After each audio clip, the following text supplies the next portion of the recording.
DJ? That's Who a is very DJ? good question. I like that one. A DJ is someone who takes people through a musical journey. Your job is like a roller coaster. You take through people through emotional roller coaster. It's true. When a song drops, you get a certain emotion.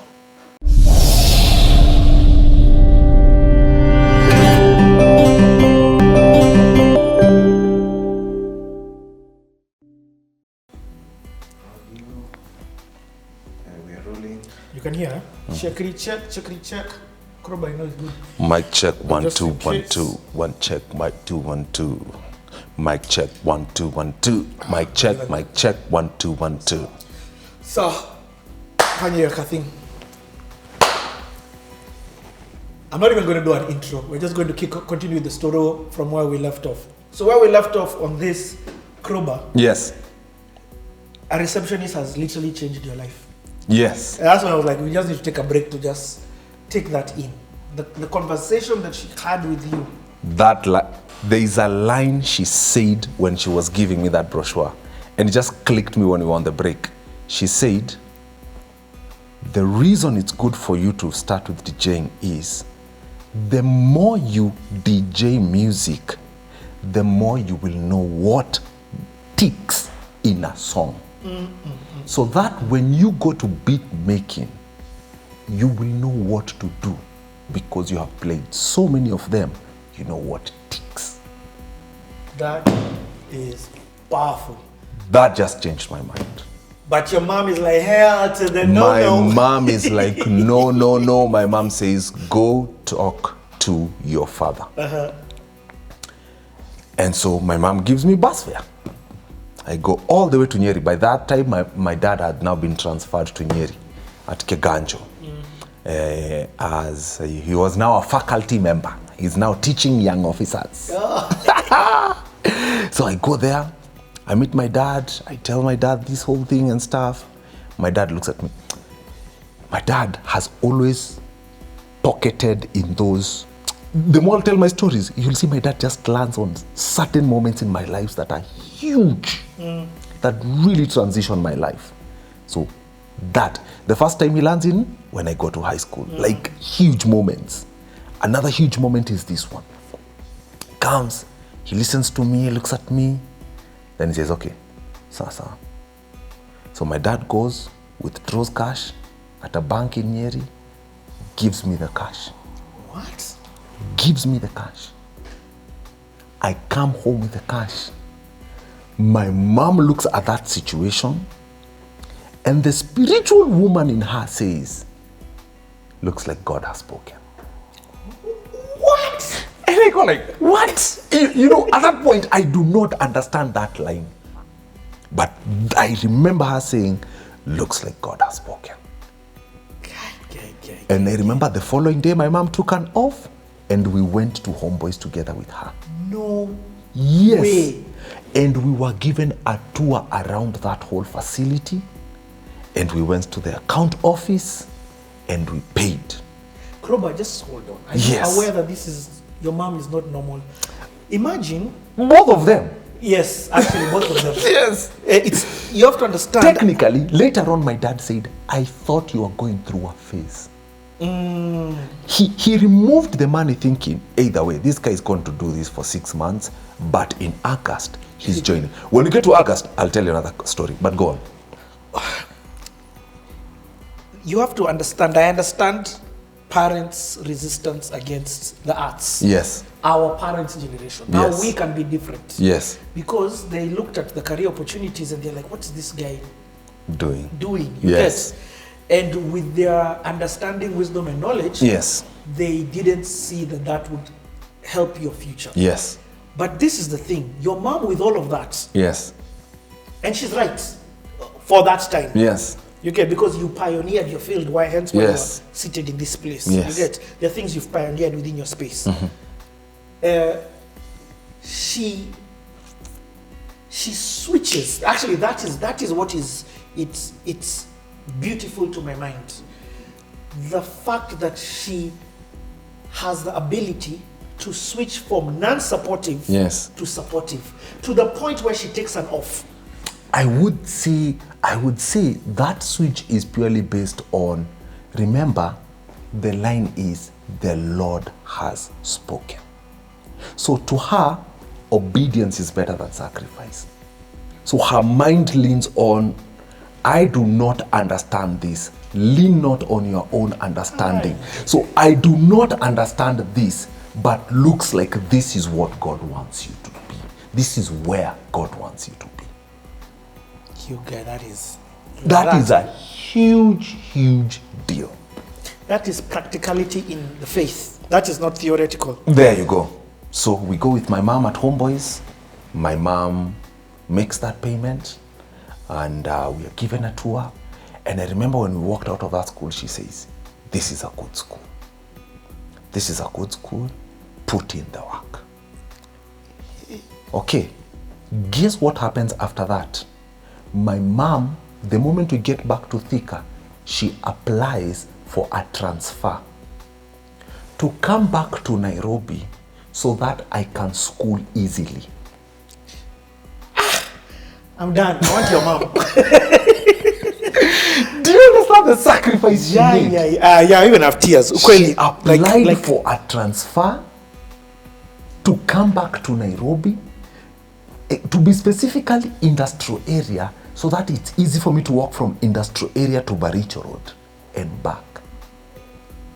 Is that making sense? So I go there.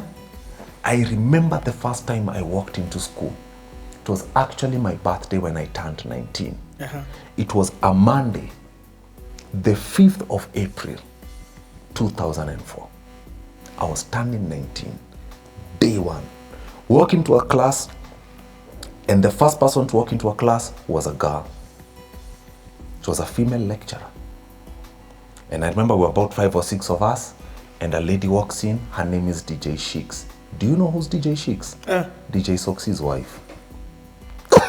No way. No way. She was a DJ. Was a home girl. She used to be a home girl. This is insane. I've never known that. This is crazy. I've never known she was a DJ. Such a small world. It's a dot. Yes. But don't So like that thing. Sheiks walks in. I had 4 lecturers at that time. Actually, there were 5. It was DJ Sheiks. The lead lecturer was KD.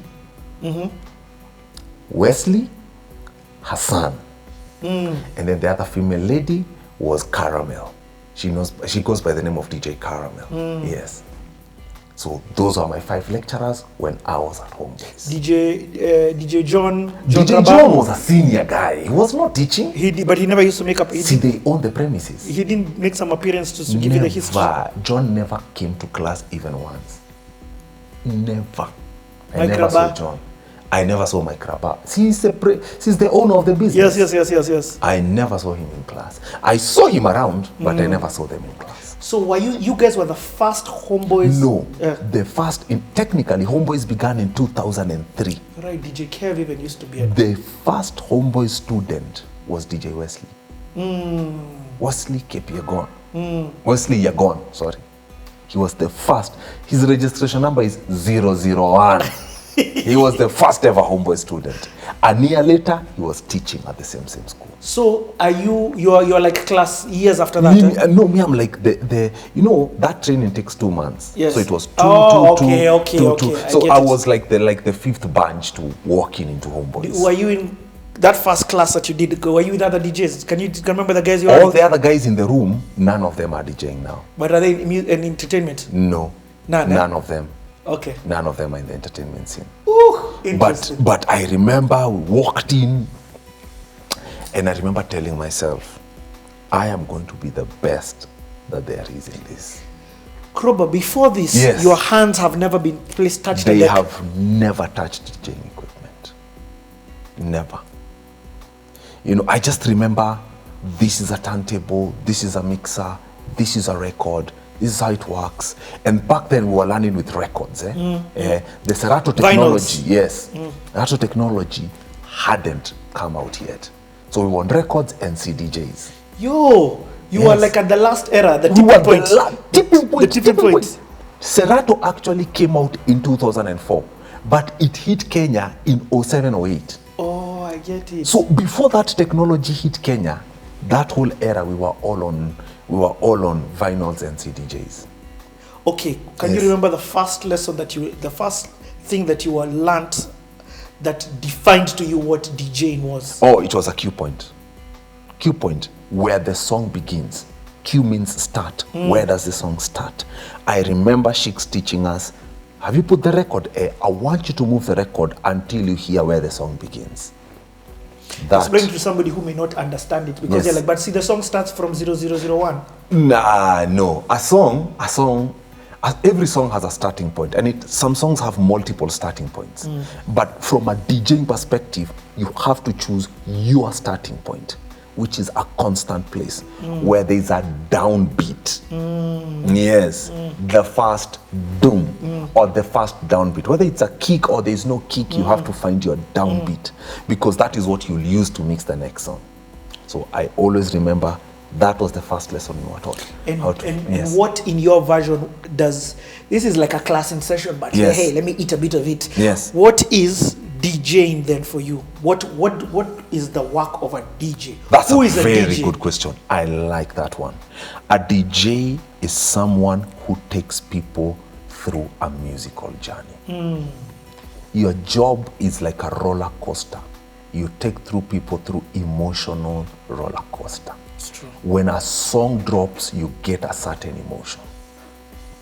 Some songs make you happy, some songs make you angry, some songs make you want to grind a girl, some songs, every song has an emotion attached to it. When you are playing these songs, you are taking people through an emotional roller coaster. The good you are at that, the more nostalgic of a DJ you become. Yes. So Yes. now you're entering. Let's call it a spade a spade. Yes. A week ago, you didn't even know about DJing I as didn't a know about career DJing path. as a career Now you're path. in the room. Are you Now I'm in the enjoying room. it?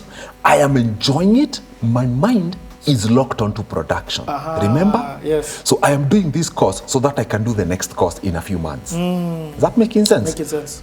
But by the time I am hitting week 2, I am like, I am going to finish this. I know I will do the music production course, but I am going to concentrate on DJing. No way. By the time I was hitting week 2, I could sense I want to give this time. I want to give this time.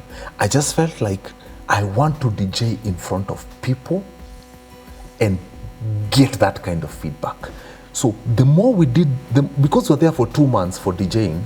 Every day. Every single day. Okay, what can you be really learning that is that long? Oh, man. Monday to Friday. Let me tell you one thing.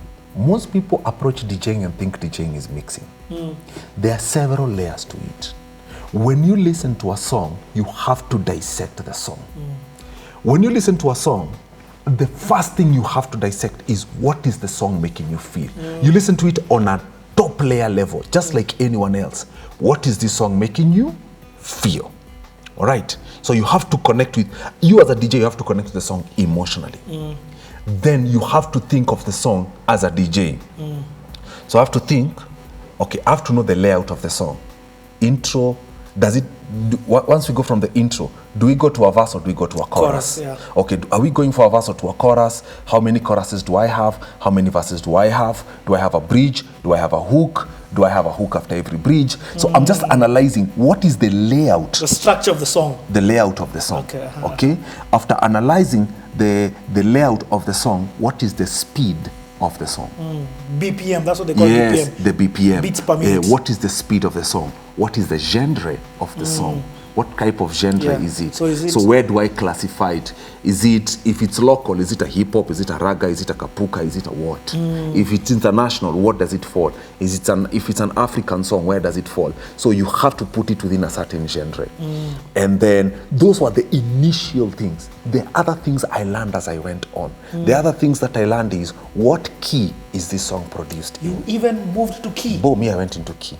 Bro, There is a layer of DJing where we call harmonic mixing, where every song you play, you are watching your key. If you listen to a DJ who's not watching their key, their flow keeps dropping. Their flow is dropping. Have you ever listened to a mix and then you hear the next song and then you feel like the flow just dropped?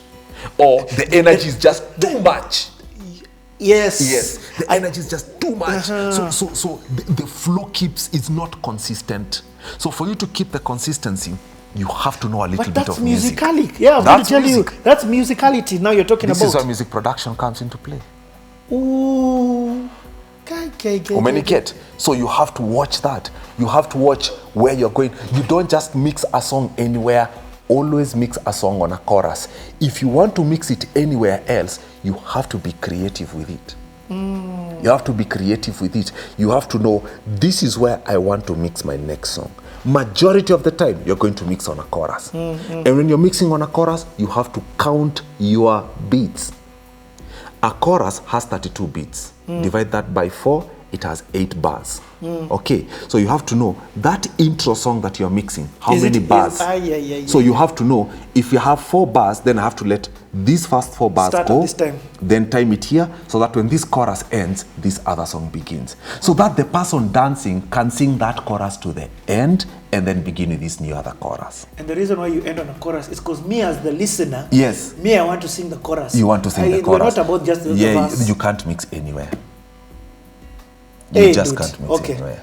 All this now you're being taught. All this you're now being taught, and you're practicing.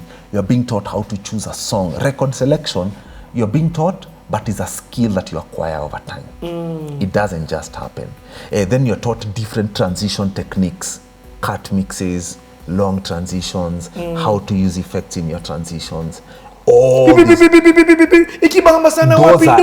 are effects. Yeah. Those are not transitions. Yeah. Those are, but you can use them in a transition. Yes. And so all these things, and then I remember